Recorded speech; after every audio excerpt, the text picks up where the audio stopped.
I've got a wonderful Spanish-inspired dish for you today. This is based on an estofado, which basically means one pot wonder. So I've got some lovely gravy beef. Gravy beef is perfect for this. It's going to be in large chunks. Don't have to chop it up too much. We're just going to keep it nice and rustic. And it's really simple. If you've got a slow cooker, this is ideal for a slow cooker. Like I say, nice big pieces. Now don't be afraid of olive oil in here. It's just going to help brown our meat off. A little bit of salt onto our meat. Help get that seasoning in by giving it a bit of a rub.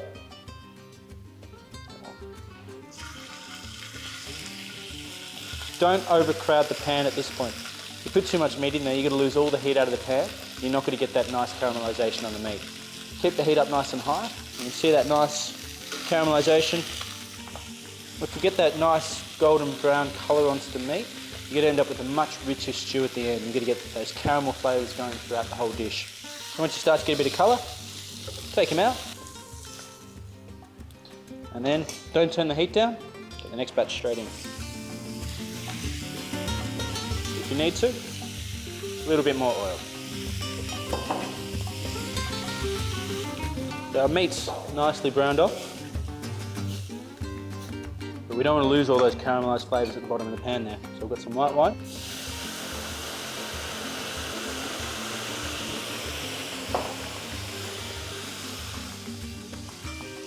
So our white wine picks up all those caramel flavours in the bottom of the pan. We'll get that into our beef. Okay, so I'm just going to give this pan a quick wipe out. Now we're going to get our vegetables into the same pan.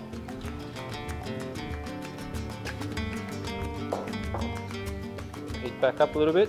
Start with some onions. We're just going to cook these onions nice and gentle until they start to break down a little bit. Give them maybe 5 to 10 minutes, just till they start to soften. Get some sweetness coming out of those onions. So our onions have softened down completely. Got some fresh chopped garlic here.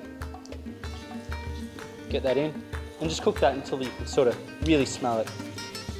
Just get the rawness out of the garlic. Now we're going to get some vegetables in there. Put some diced carrots. I really love dishes like this. They're so good for families or for dinner parties. Get them on early and then just relax. Again, one of my favourites, smoked paprika. If you can get the Spanish stuff, get the Spanish stuff. It's always a little bit better. If you can't, sweet, smoky paprika of any kind is fine. Just add a really nice fragrance to the dish. And we've got some chopped tomatoes.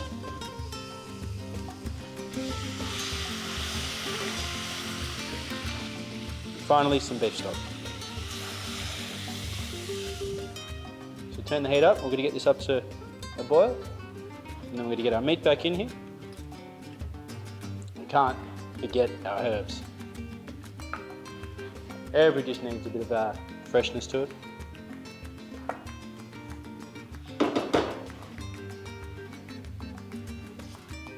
So we're going to let that come up to the boil. We'll cook it for a few minutes and let it naturally thicken a bit. Our meat will go back into it with the white wine. And we'll get it into the oven for 2.5 hours. And it'll be wonderful, tender, and ready for the family to eat.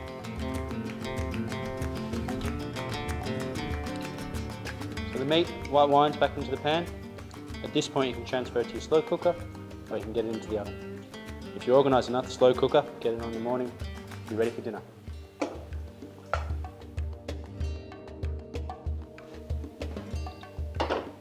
So our Spanish style smoked paprika beef has just come out of the oven. We've added some stuffed olives just for the last 10 minutes or so, just to heat them through, give a bit of extra bite to the dish. So we're going to finish it off now, just a little bit of chopped herb, and we're good to go. This is just a bit of fresh parsley. You could use a lot of herbs here, it doesn't have to be parsley. I don't think I can think of a herb right now that doesn't go with beef. Fresh parsley, just sprinkle over the top. We are good to go. I know my friends, my family would be very happy with that.